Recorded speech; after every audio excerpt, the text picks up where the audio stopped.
Our conversation is really geared towards everyone, specifically focusing on people that are in their that are newly launched in Phase A or in their 30-day core run looking to move to Phase B.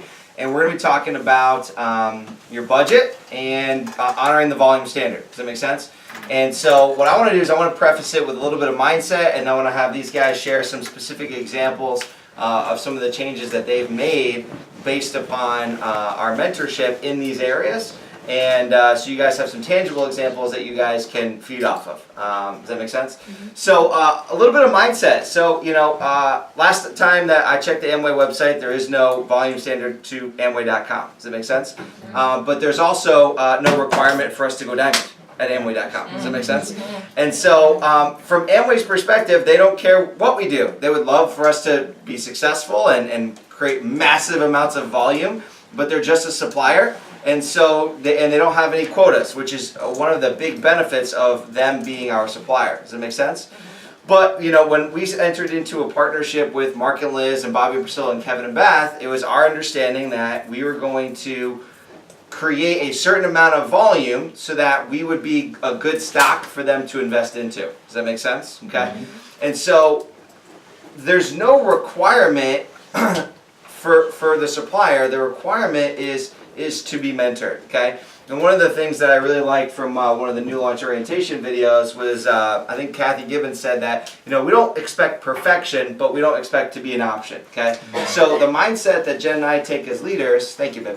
The mindset that we take as leaders is that we look for people to be making progress, because we understand when we got started as I was an 18-year-old college student, you know, I wasn't creating 150 points a month, but I was trying. I was doing about 100 points every single month at 18 years old, a full-time college student. Why? Because I went and got a job and all those other kinds of things, right?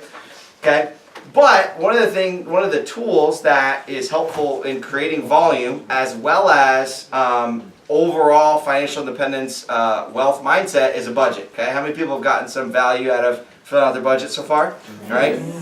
So here's the mindset that I explained to a new person, and I said if Ryan's our new launch, I said, you know, Ryan, you know, the reason that we expect for us to look at a budget is if I open up a new restaurant down the street, it is my right to look at the financials of that restaurant. Why? Because I'm a partner in that restaurant.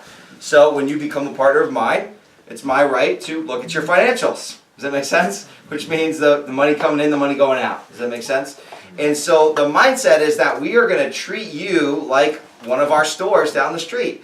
And we're going to look at your finances and help you with those finances because we treat it like another business. Okay? And if the finances are jacked up, where do you think we're going to spend our time? In a store that's doing better. Okay? Because if we're losing money at one store, we're going to go into a store that's making money. Does that make sense? Mm-hmm. So that's the mindset behind getting your budget on track is for our benefit in terms of knowing where to invest our time, and for your benefit because it's pretty sweet when you're on a budget and you know where the dollars are going and you don't just look at the end of the month and say, honey, we got no money. Does that make sense? Because how many people have been there before, right? So before I talk anymore, because I don't want to steal away some of these guys' stuff, what I've asked each of these guys to do is just share a little bit about some of the value they've gotten out of budgeting and or, you know, their volume creation. Specifically, what are some of the tangible changes that they made to go from, you know, their 30-day core run where they weren't yet in the volume standard fully to now that they are fully in Phase B, all of them, and honoring that standard. So I'll start with Chris, and you guys can just kind of share, you know, what are some of the main, you know, value things. Yeah, you guys can go back for it. Absolutely. Guys, real fast, speak up loud because people on the web conference cannot hear you. Okay. Well, to begin, right? No, you. Alright, to begin, you have to do your zero-based budget. If you don't do that, then you don't even know where your money is going. And we did that in July, and slowly our PV has increased a little bit, and then we made in I think October or September we decided that we wanted to honor the volume standards. So there's a few things we had to change. So the thing is, when we looked at our budget sheet, like we weren't able to do the volume. So I sat down and I was like, so we're not spending no more money on grocery. It's going straight towards our ditto. We're eating from our business. That's what we have to do. So that was an extra $200 that we took and put right towards our ditto. and also like getting haircuts. We're not gonna spend money on getting haircuts. We cut out cable. We don't need to watch cable. And pretty much anything that wasn't a fixed expense, we put straight towards our ditto. And one thing I really noticed was that, let's see, July is where we did our zero-based budget. In August, we were at 110 PV. September, we were at 140. October is when we decided together that we wanted to, because we were already doing in the 30-day car run, and we wanted to go to phase B. So we decided that that's when we made our decision. November, we went from October we had 125. November we went from 125 to 191. We set our date to achieve phase B for January, but in December we were actually already in phase B. We were at 301 PV. Awesome.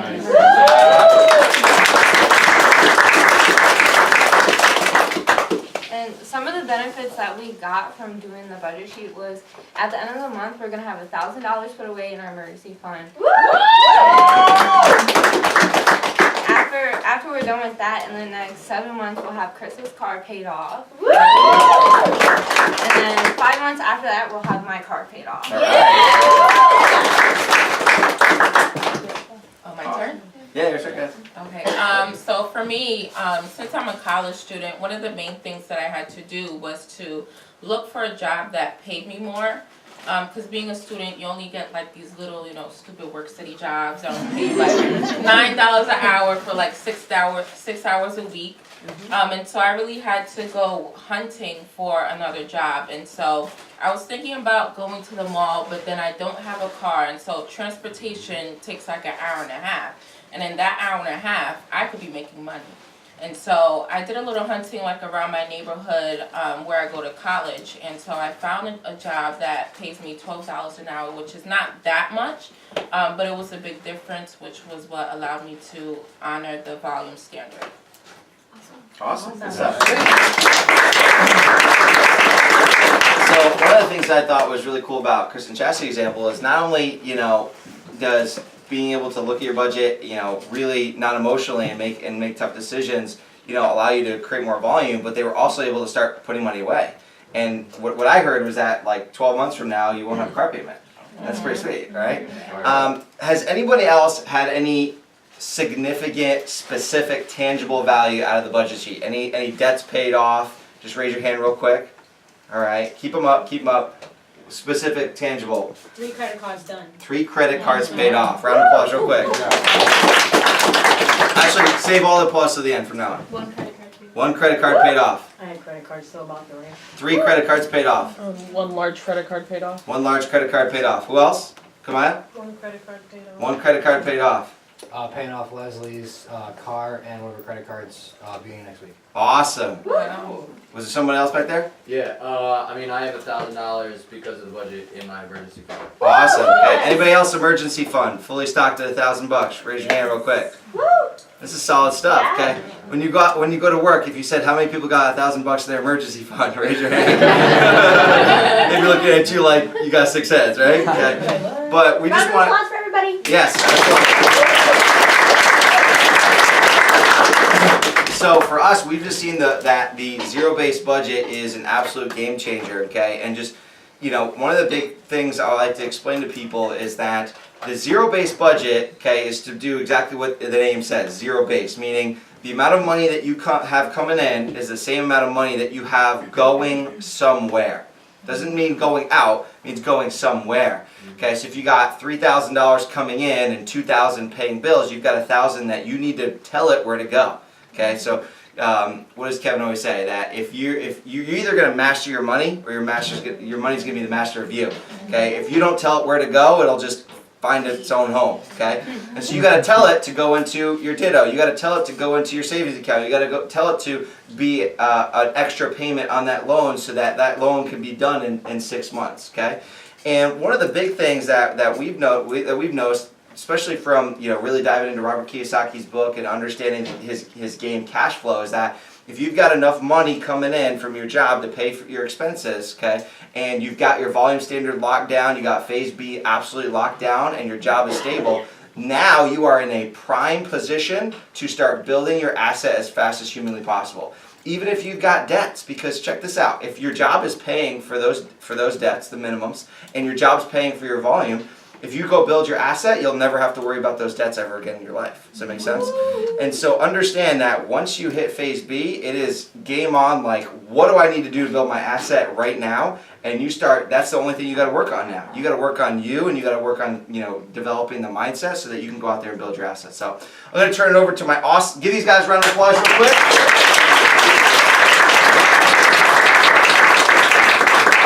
I am going to turn it over to my awesome wife. She's got a phenomenal topic, so make sure you guys take some notes and bring up Miss Jen Santamarino.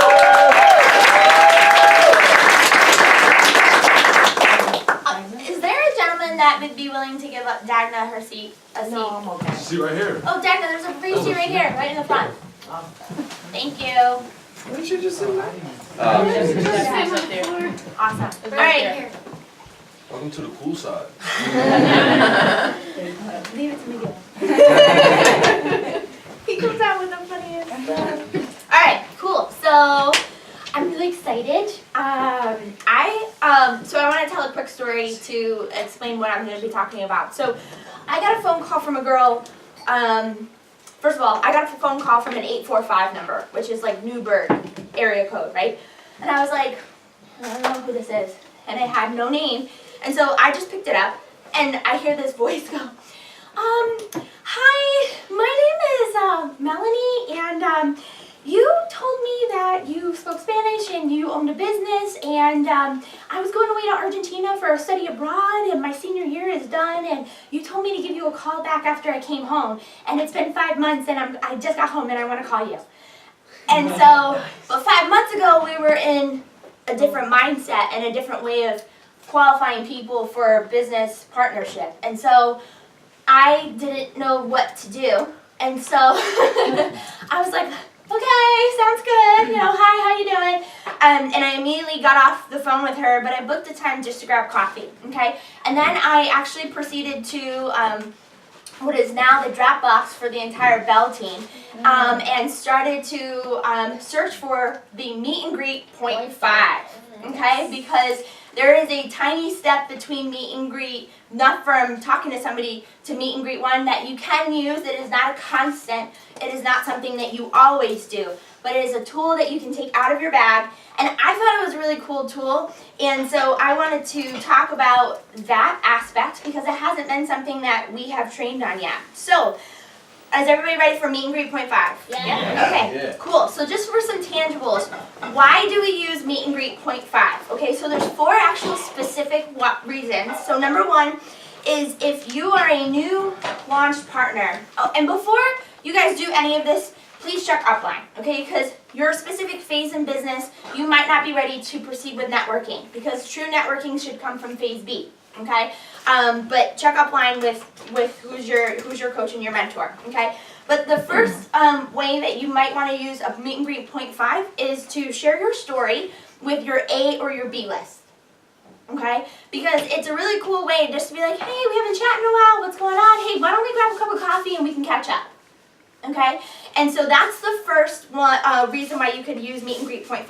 Second is a C-list person or a new friend that you met that you had a good connection with. Conversation went really well, and you got each other's number, you exchanged information, but maybe the timing of the conversation was wrong. Maybe they said, hey, let's keep in touch. You've been, Lauren, you're so sweet. Let's keep in touch. Maybe we should grab coffee sometime.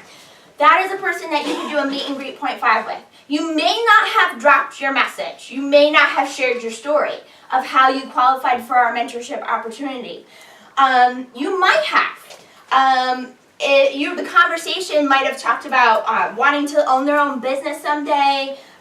They read Rich Dad, Poor Dad.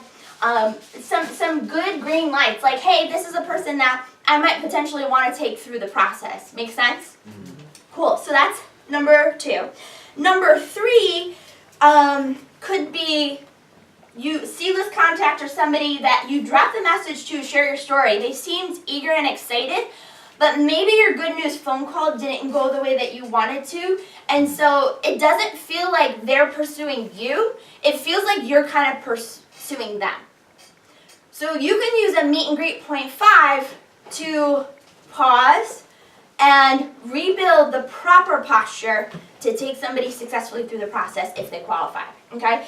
It is a good tool to make sure that you're not dragging somebody through the process, okay? Because that would be being legalistic and just pushing somebody through. And in Dennis and Danielle Nafty's Meet and Greet 1, BSM, they talk about that, like, hey, there was a guy that, you know, he read Rich Dad Poor Dad, he read Business of the 21st Century. He could have easily shoved them through the process, but he didn't have the proper eagerness. He wasn't humble, and he didn't appear coachable. And so that is, a Meet and Greet 0.5 is something that you can use to make sure that that doesn't happen. Cool. The last reason that you would use a Meet and Greet 0.5 is if a couple shows up without their spouse. Okay, because, again, check-up line, but for us, for the San Marin team and the Crockett team, we don't want to mentor part of a couple because they're a partnership. If you're a couple with somebody, you're supposed to be a partnership. You're supposed to be building life together. And if somebody is solidly stuck in the E or the S quadrant, they're not going to understand the actions and the mindset of somebody in the B quadrant. And you're going to create tension in their relationship. So it's better that they don't receive coaching and mentorship in the long run. Because I've never really met, there's very, very rare examples, but I haven't really personally seen somebody myself just say, well, I'm going to do it without you, and go to any great lengths of success. So if they show up to Meet and Greet 1 without their spouse, you can do a Meet and Greet 0.5 and just kind of backtrack a little bit. All right, so far so good? 4 reasons? Okay, cool. Yeah, go ahead. If you did the Meet and Greet 1 and then backtrack to a Meet and Greet 0.5, would you do a Meet and Greet 1 again? You wouldn't want to backtrack to a Meet and Greet 0.5. Can you repeat that question? He said if you did a Meet and Greet 1 already, would you want to backtrack to a Meet and Greet 0.5? And the answer is no.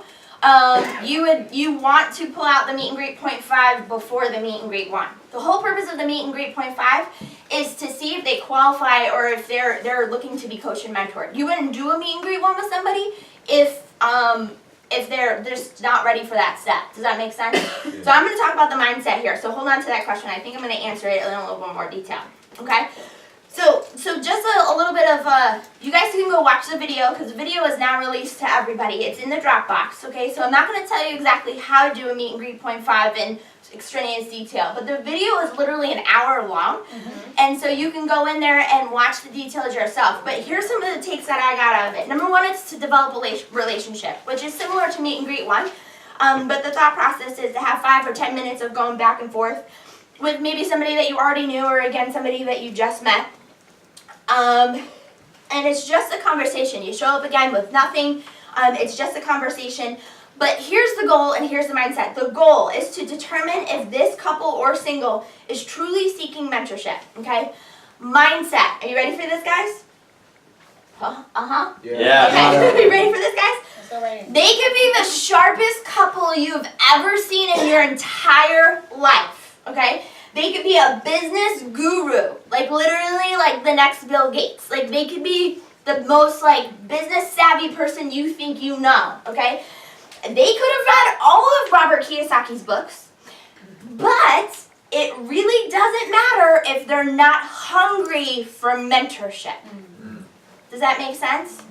I feel like if you take that attitude towards people you're potentially allowing to go through the process to see if they deem themselves, hey, I'm hungry for mentorship. If you take that attitude, you're not going to be disappointed, okay? I also think that if you take that attitude while you're sharing your story or dropping the message, the people that are like no one's home, you're going to understand that like they might be the sharpest person ever. They might be the sharpest person in the mall that day. It does not matter because if they're not eager for coaching and mentorship, they're not going to have success with the process because this is a coaching and mentorship opportunity. Does that make sense?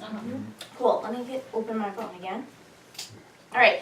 I thought this was really cool too that Tyler said. He said, you know, a lot of people he's finding like, hey, are they really hungry for mentorship, or do you just want to show them off to your coach? That you were able to get this caliber of person in front of your coach. And if that's your mindset, that's the wrong mindset. Make sense? Cool. So, last couple of things. You're building rapport, and at the end of the meet and greet point 5, you ask a couple of questions that are key. And you ask them, hey, do you have any goals? And if they say yes, you know, hey, have you ever thought about owning your own business? If they say no, you're done. Again, because what's the point? And then it also allows you to explain the 6-step qualification, preparation, and selection process that you went through, and talk about how you had to step up your game to try out. Because this is an elite team. How many people do you know outside of BWW that are financially independent? Nobody. And if you get access to this team, if you make the cut, you will in 5 years be financially independent if you follow the game plan that your coach laid out. Okay, so this is an elite team. This is an elite team. And so it's a chance for you to say, hey, listen, this is what I had to do. And it's a great time to develop, hey, I had to dress well, I had to show up, I had to be eager, I had to be accountable. And you're setting them up, and very similar to Meet and Greet 1, Meet and Greet 2, telling them what you want their thought process to be. So it's great. So you guys can check that out on the Dropbox and get some more information. But again, four reasons to use it is your A and B list, to connect with somebody, like that was a C contact that you just said, hey, we should keep in touch. If the posture seems off, don't force a meet and greet 1, do a meet and greet point 5. And number 4, if they show up without their spouse, do a meet and greet point 5, not a meet and greet 1. At the end of the meet and greet point 5, the closing is you ask the person to go get Rich Dad Poor Dad and read Rich Dad Poor Dad, not Business of the 21st Century, Rich Dad Poor Dad. And you say, hey, Chelsea, when you finish this book, call me. And after I know you finish the book, I will then do the work that it takes to potentially drop your name in conversation to my coach, because I'm not going to just introduce anybody.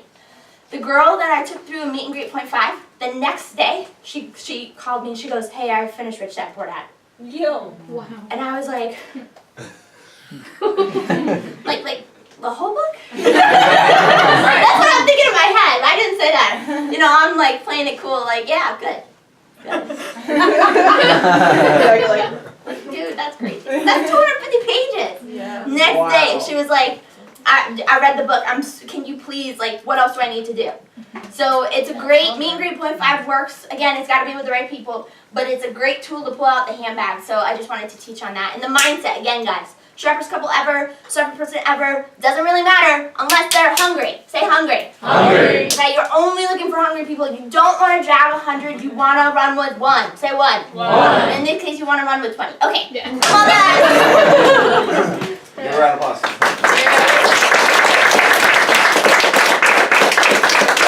I want to give you guys the location of where the video is in the Dropbox. It's under Process Training Videos, and then you got to click on the document. So it says Process Training Videos Doc. You open up the doc, and it's got a bunch of links, and the link is in there. Awesome. Awesome, baby. So now we're going to move into another topic, and I want give Mr. Tim Austin a round of applause. I'm going to have him. Alright, so this part of what I wanted to talk about, I wanted to offer up my counter personality in every aspect. Tim's awesome. Tim just finished his 90-day core run too.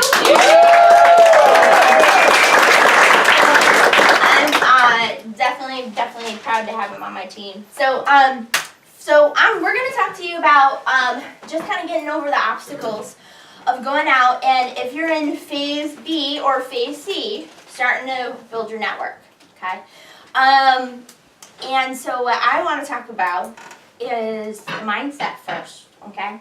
So I feel like, well, let me ask you, why do you feel like people don't yet or haven't yet to their fullest potential decided, I'm ready for my 90-day core run, or decided that they're going to start going out there and sharing their story? Fear. Fear. Cool. Lack of preparation. Lack of preparation. Lack of self-image. Lack of self-image. Okay, cool. So The 90-day core run, guys, I'm really excited about, but just building your network and starting that asset creation and the network development.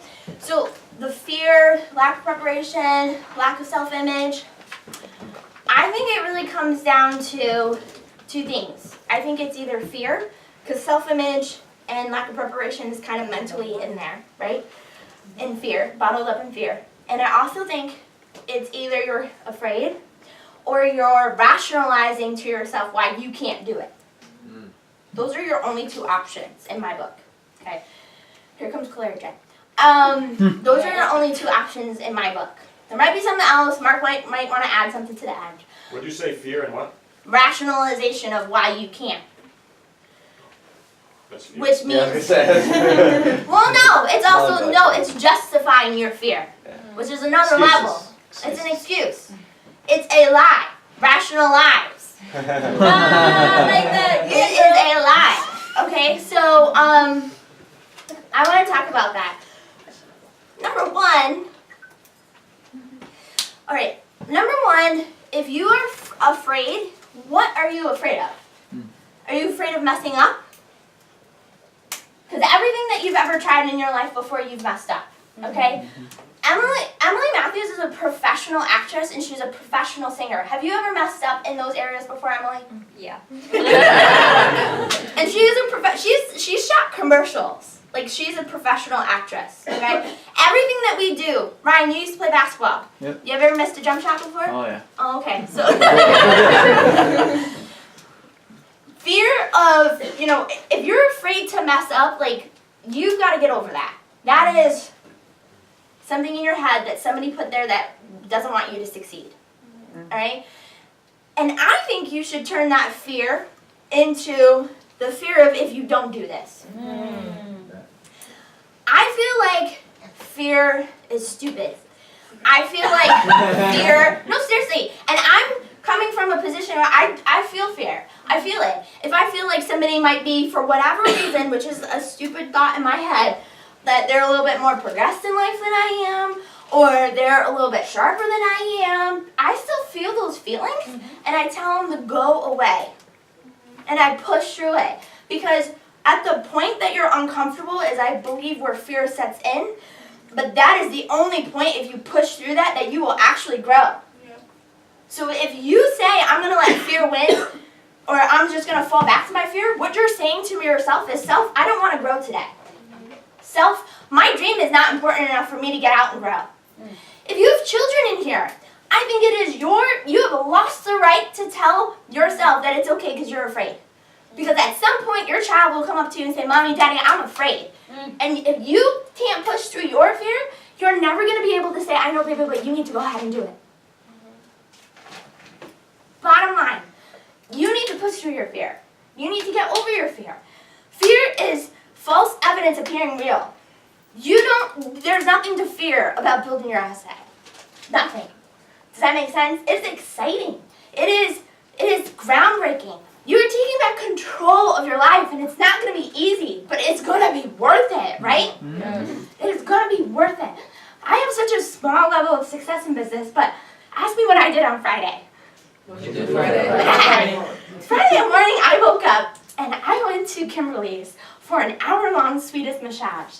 Ooh.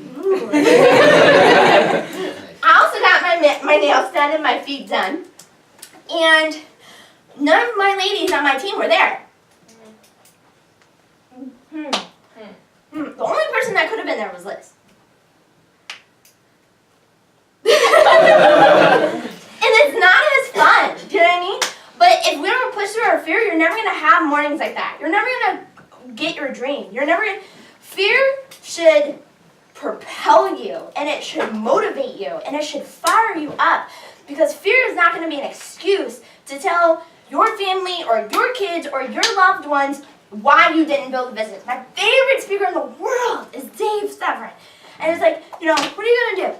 Oh, I'm sorry, son. I know you got yourself upside down in that new house, and you're broke because you got that new baby, and you've got all your student loans. But guess what? I just didn't build it back in 2016 and 2017. But Ryan, people laughed at me. I was afraid. Are you really gonna tell your kids that? No. That's number one. Number two, don't rationalize.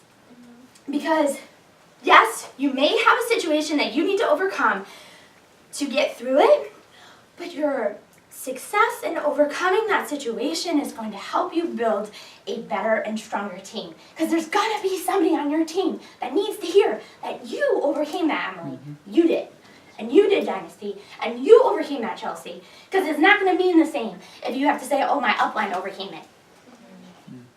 Because you're not gonna be able to talk from the heart. Does that make sense? It is gonna be a building block. There are so many things that I have said to Liz in the last 10 years of being in business. Like, why did this happen to me? Why did this happen to me? Why did I have to go through this? I don't think it's fair. And she was always like, yep, it's not fair. But I'm taking your scrambled eggs and I'm going to make you a beautiful omelet. And guess what? There are people on my team that come to me that are scrambled eggs that I now know how to make into a beautiful omelet. Because I overcame something and I didn't let that myself rationalize why I can't go out there and get something done.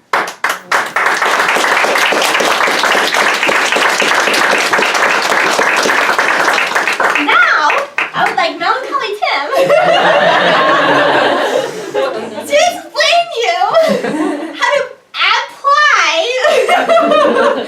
your new courage. Okay, go ahead. Give it to me after that. Yeah. Cool, so a lot of things are running through your head as you're trying to, go into your 90-day core run, and the biggest thing is the why. And for me, it was that fear of being left behind. I did not want Joe to be like, hey dude, I'm going golfing today. You want to come? I want to be able to say yes, so I wanted to push myself to get to the point, so when they were in their 90-day core run, I was going to be right on their heels in my 90-day core run. And so that was my big motivation of the fear of not being able to do that stuff with Joe and Jen all the time. And so I turned that fear into that motivation.